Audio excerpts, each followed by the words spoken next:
Paz, meus queridos, tudo bem com vocês? Vamos dar continuidade ao curso Introdução à Teologia e desta vez nós vamos estar iniciando o capítulo 3. Digo a vocês que é um capítulo maravilhoso, trata de alguns assuntos bem importantes e que nós vamos, nesta aula, falar de maneira abreviada, mas tenho certeza que quando vocês estiverem aí nos teus momentos de estudos à distância, vocês vão com certeza estar complementando o conhecimento que nós vamos iniciar com esta aula, tá? O capítulo 3 fala da teologia do Novo Testamento. No capítulo 2, a gente aprendeu duas palavrinhas, tipo e antítipo. O tipo eram coisas, pessoas, eventos que nos remetiam àquele que havia de vir, que Jesus. E agora, no capítulo 3, nós vamos ver algumas coisas sobre o Novo Testamento, o nascimento de Jesus, a vida, né? uma síntese, uma breve biografia. Também nós vamos ver o livro, falar um pouquinho sobre o livro de Hebreus e como acontece a cronologia, ou mudando um pouquinho, como é que surgiram as epístolas, as cartas. O porquê. Cada uma das epístolas, ela foi escrita no momento, ela tinha um direcionamento para quem era, para que igreja era, tá? Então, nós vamos dar início ao capítulo, espero ser breve, mas contribuir um pouco com vocês. Já de antemão, me coloco à inteira disposição para eventuais dúvidas e dizer que juntamente com esta videoaula, eu vou disponibilizar uma aula um pouco maior em áudio, para que vocês possam ouvir em todo momento, onde estiverem, e também um roteiro de estudo em Word, ok? Então, Deus abençoe a todos, espero que estejam todos bem com suas famílias. Então, vamos começar o nosso assunto. Então, o capítulo 3, como disse a vocês, ele começa falando da biografia de Jesus. Por quê? O Novo Testamento, ele começa a partir dos evangelhos, das epístolas e tudo mais. Qual é o motivo do Novo Testamento? O nascimento de Jesus. Então, a vida de Jesus, ela se divide em 4. Nascimento, o seu ministério, depois a paixão e morte e a ressurreição. Certo? Então, nós podemos ver como aconteceu o nascimento de Jesus. Todo mundo sabe, conhece, mas só para relembrar um pouquinho. Um casal estava indo participar do recenseamento em Belém, mas estava esperando o primeiro filho. Durante essa viagem, Jesus nasceu numa estrebaria, tá? Então, isso a gente já conhece bem e a partir daí, a Bíblia não relata, depois deste episódio, não relata, só aparece novamente em narrativas bíblicas Jesus aos 12 anos, quando ele está lá no templo ensinando. Também é uma passagem bíblica emblemática que todo mundo conhece bem. E após esse episódio dele estar lá no templo, ensinando aos 12 anos, novamente ele reaparece nas narrativas bíblicas quando ele se encontra com João Batista para ser batizado. E daí em diante começa o ministério de Jesus, que vocês podem olhar lá, estudar mais a fundo, que está em Lucas, no capítulo 2, do versículo 27 ao 52. Ok?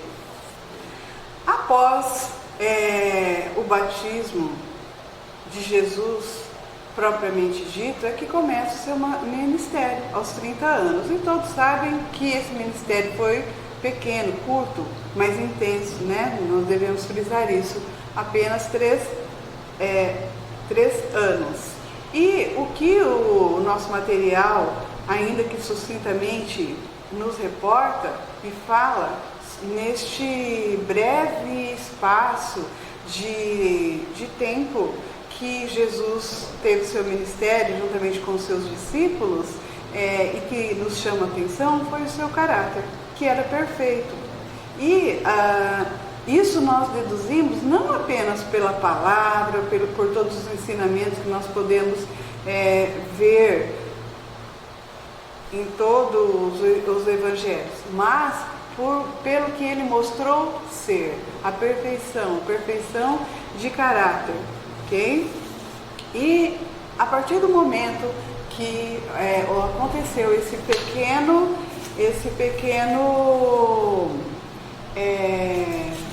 ministério, né, de Jesus, após a sua morte, que foi uma outra parte da vida dele, a morte, a crucificação de Jesus, e a sua ressurreição, o que aconteceu? Deu início à igreja primitiva. E a igreja primitiva, ela começou exatamente no Pentecostes, certo? E a partir desse momento, o que a igreja primitiva ensinava? Exatamente aquilo que o Senhor ensinava, o que Ele trouxe para nós, as boas novas. E o que seriam as boas novas? Ensinamento, uma esperança de uma vida eterna, a salvação, e por aí vai.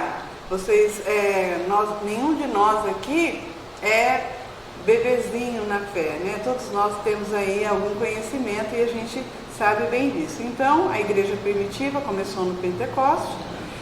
O que esses cristãos lá da igreja primitiva ensinavam?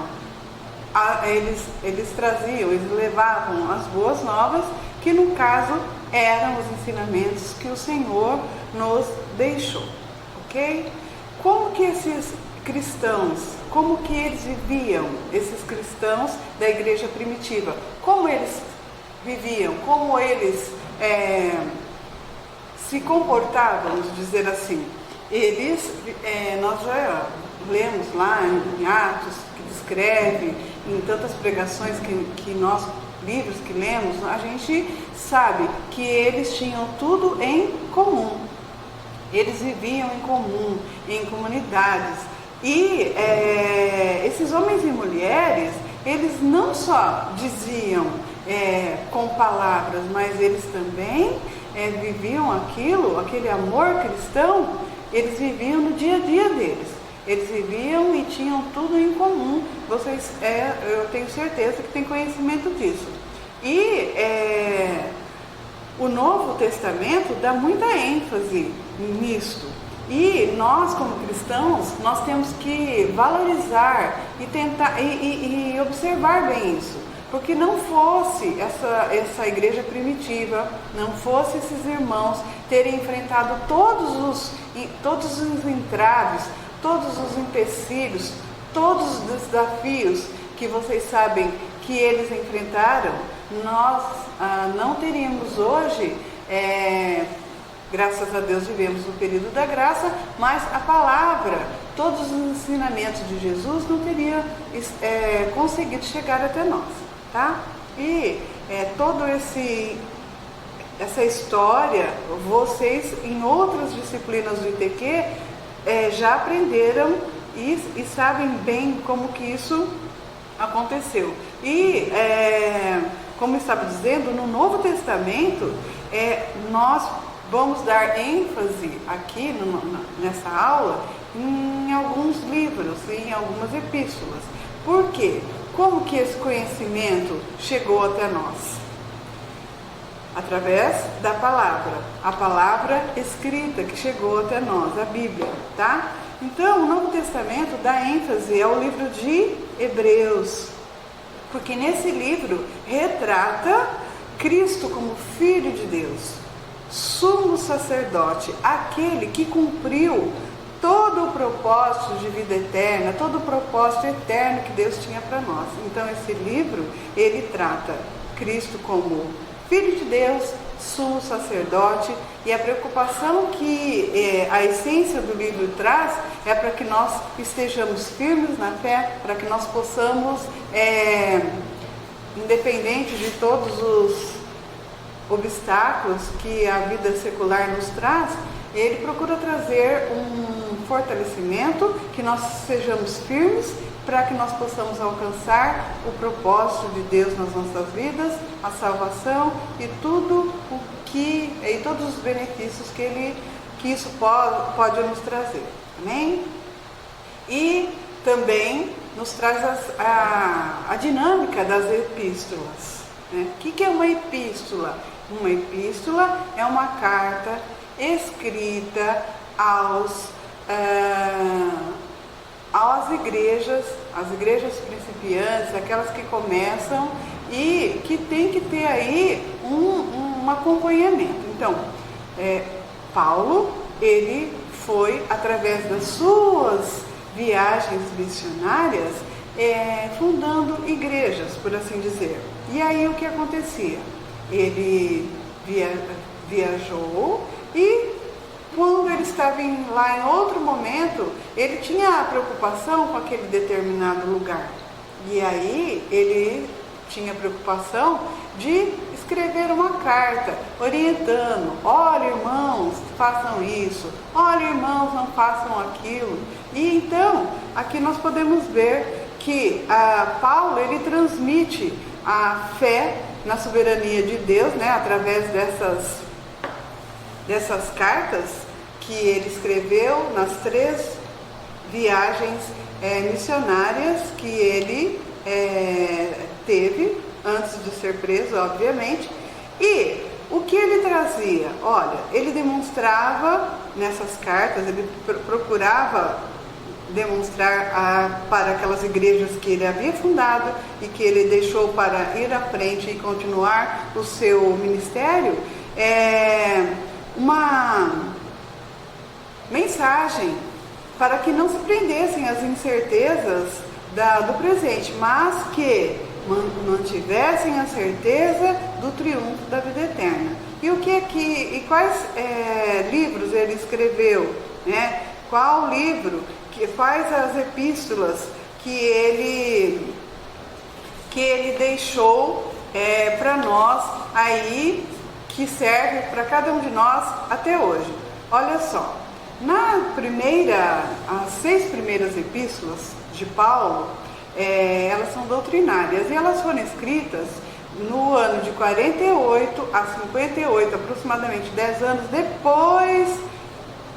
depois de Cristo. Então, no curso dessas 3 viagens, né, repetindo, a primeira viagem ele escreveu Gálatas, a segunda viagem ele escreveu 1º e 2º a Tessalonicenses, a terceira viagem 1ª e 2ª Coríntios e Romanos. Então, em cada viagem ele escreveu na primeira um livro, na segunda 2 livros e na terceira ele escreveu 3 livros, tá? Voltando a frisar, ele, na sua viagem missionária, ele fazia um ponto de pregação, uma igreja, e aí ele não deixava lá os irmãos de qualquer jeito, não. Além de ele deixar alguém lá da sua confiança, que previamente ele instruiu, ele ainda tinha preocupação de mandar essas cartas, que depois se transformou em cartas que chegou até nós e que, se você ler, é algo atemporal, que serve para nossos dias, amém? E além dessa preocupação com as igrejas, de mandar essas cartas, né, que depois se transformaram em livros da Bíblia, ele ainda tinha preocupação, além destas mensagens de fortalecimento, de fique firme na fé, de não se preocupem com os problemas, porque vocês vão ter vitórias. Ele ainda deixou uma mensagem em relação à salvação. E com essas mensagens que também tinham nesses livros, né, falava sobre fidelidade, justiça, misericórdia, graça, poder e sabedoria, certo? Então, são livros que hoje nós lemos e nós podemos vivenciar o nosso atual, a gente pode fazer uma contemporização, trazer para o nosso tempo, e nós vemos que serviu para a igreja primitiva e serve para nós até hoje. Amém? E além de todas essas mensagens, em todas elas, implícito, essas mensagens elas tinham o plano da salvação, como eu disse para vocês agora há pouco, e que não esquecia de falar de reconciliação, redenção, ressurreição, justificação, santificação e glorificação. Amém? Além dessas epístolas das viagens missionárias de Paulo, também teve as epístolas escritas na prisão, que foram elas Colossenses, Filemão, Efésios e Filipenses. Olha, irmãos, se vocês observarem lá o material, vocês vão ficar maravilhados. Se não sabiam, vão saber que como que alguém que está preso, que está ali numa situação já de dificuldade, uma dificuldade de estar preso, sem poder se comunicar, em condições precárias, por assim dizer, o amor dele era tão grande que ele, ainda assim, preso, tendo já passado por humilhações, tendo que fugir de cidade em cidade e outras privações e outras humilhações, ainda assim ele ainda escreveu 4 epístolas. E se vocês olharem lá no material, todas elas têm lá uma mensagem de fortalecimento: vão em frente, vai dar tudo certo, fiquem firmes. E em todas elas, olha, cuidado com os falsos profetas, cuidado com o pecado, cuidado com... Sabe, em todas elas tinha lá uma indicação: não façam isso, cuidado com aquilo. Então, irmãos, nós, enquanto cristãos, e que temos aí o nosso trabalho na igreja, seja ele numa célula, como professor da escola bíblica, seja ele qual for, nós temos que ter essa preocupação com o nosso discípulo, porque direta ou indiretamente nós temos alguém que nos rodeia e que está aprendendo algo conosco. Então, o que nós temos que fazer? Ter essa preocupação de estar sempre orientando, imitando Paulo, como ele fez ao escrever as epístolas. Então, ele escreveu algumas epístolas durante as viagens missionárias, escreveu mais 4 cartas, epístolas, enquanto estava preso, e depois também escreveu algumas epístolas pastorais, que era voltada para as pessoas que tinham, vamos dizer assim, uma função de liderança na igreja. E essas funções estão incluídas aí nessas epístolas que eu acabei de dizer para vocês, que é Colossenses, Filemão, Efésios e Filipenses, que além de orientar as igrejas que ele deixou, trazia também uma mensagem àqueles que ele deixou lá, tomando conta daquelas obras, por assim dizer, daquelas igrejas. Amém? E, para finalizar, ainda no Novo Testamento, nós temos as epístolas gerais, que essas não foram escritas por Paulo, elas foram escritas por outros apóstolos, e que também tinham um objetivo, tinham uma mensagem, tinham um público-alvo, por assim dizer. Tá? Então, nós temos as epístolas de Tiago, 1 a Pedro, 2 a Pedro, 1 a João, 3 a João e a epístola de Judas, que vocês vão ver lá, tem observação, não é aquele Judas que nós sempre, quando ouvimos, já nos remetemos àquele apóstolo lá. Esse é Judas, irmão de Tiago. Então, queridos, essa nossa conversa, que não pode nem dizer que é uma aula, bem sucinta, bem rápida, é apenas para suscitar em vocês o desejo de estar estudando, de estar observando o material de vocês. Volto a frisar, ler mais do que uma vez, frisar, ler com atenção as questões, lembrando que todos os capítulos têm 4 questões objetivas e uma questão dissertativa. Amém? Que vocês possam prosperar aí nos seus estudos, não só nessa disciplina, mas nas outras. Amém? Que possam fazer as suas autoatividades com sucesso, ok? E que nós possamos depois, juntos, continuar essa disciplina no capítulo 4, que é o próximo capítulo. Amém? Deus abençoe e que vocês possam extrair o máximo de conhecimento do capítulo 3 e eu estou à disposição. Deus abençoe a todos e até o capítulo 4.